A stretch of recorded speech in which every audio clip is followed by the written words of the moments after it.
আসসালামু আলাইকুম, সুপ্রিয় দর্শক মণ্ডলী। জুনায়েদ আহমদ পলক আওয়ামী লীগের সময়ে মন্ত্রী ছিলেন, প্রতিমন্ত্রী, সম্ভবত পূর্ণমন্ত্রীও ছিলেন। জুনায়েদ আহমদ পলক উত্তরবঙ্গে বাড়ি, সেখানে নিষিদ্ধ ঘোষিত ছাত্রলীগের নেতা ছিলেন একসময়, আমাদের থেকে কিছু বড় বয়সে। তিনি আওয়ামী লীগ অবৈধ সরকারের মন্ত্রী ছিলেন, অবৈধ এমপি ছিলেন।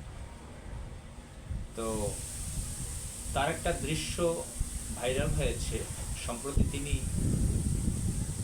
পুলিশ ভ্যানের জানালা থেকে কাঁদছিলেন, সম্ভবত কোনো পরিবারের সদস্যদের সাথে দেখা করছিলেন, পরিবারের সদস্যরা এসেছিলেন, তাদেরকে দেখে কাঁদছিলেন।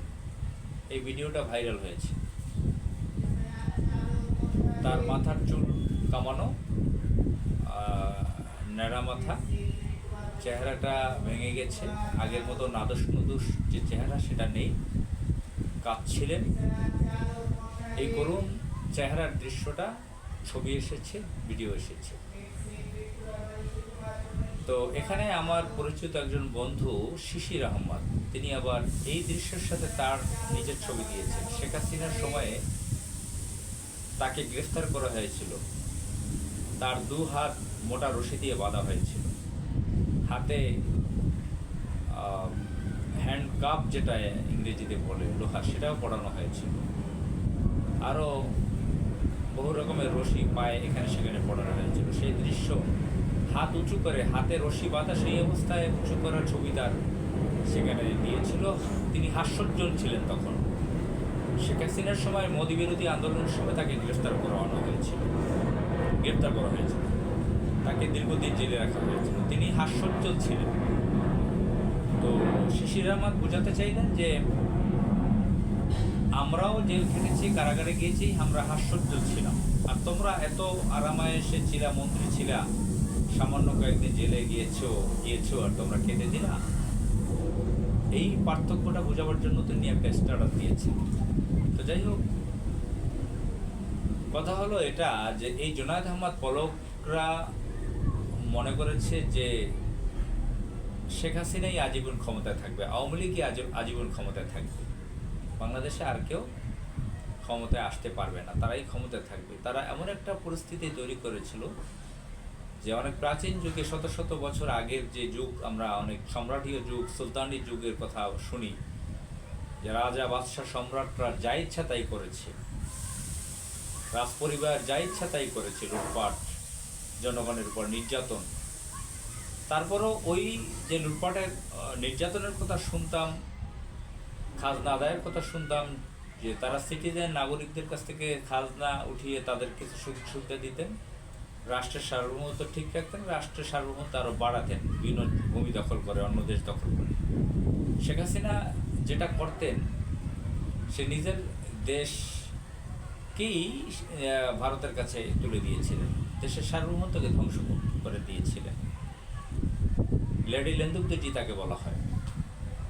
একে তো সে লুটপাট করতো, এই দেশের সম্পদ বাহিরে পাচার করত, ভারতকে আবার লুটপাট করার অবাধ সুযোগ সুবিধা দিয়ে রেখেছিল, এবং এখানের অর্থ সম্পদ তারা বিদেশে নিয়ে পাচার করত।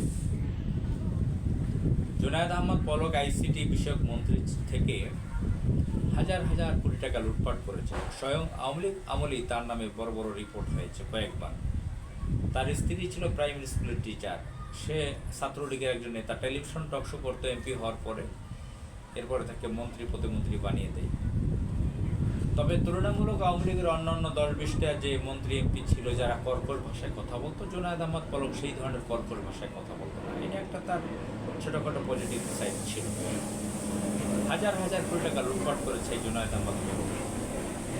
50-এর নিচে বয়স, এই বয়সে হাজার হাজার কোটি টাকা, নিম্ন মধ্যবিত্ত একটা পরিবারের সন্তান, ছাত্রলীগের নেতা, অবৈধ সরকারের এমপি মন্ত্রী হয়ে হাজার হাজার কোটি টাকার মালিক হয়ে গিয়েছে, এবং ক্ষমতা যেভাবে দেখিয়েছে আমরা তো দেখেছি, সেগুলো মাটিতে পা দিত না।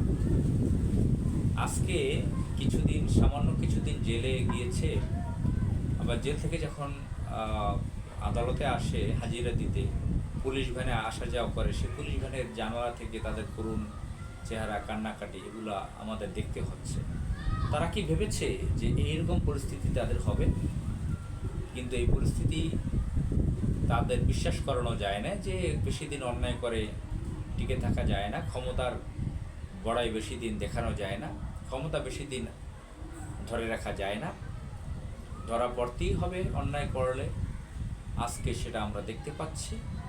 ভবিষ্যতের জন্য মেসেজ যে রাষ্ট্র ক্ষমতা অবৈধভাবে দখল করে, লুটপাট করে বেশি দিন টিকে থাকা যায় না। তবে মেসেজ সকলে এটা অ্যাকসেপ্ট করতে পারবে না, নিতে পারবে না। কারণ হাজার হাজার বছর আগের রাজা রামেসেস দ্বিতীয় ফেরাউনের তার দেহ এখন পর্যন্ত মিশরের কায়রোতে রয়েছে। সেটা দিকে তো কেউ মেসেজ নিচ্ছে না, শিক্ষা নিচ্ছে না।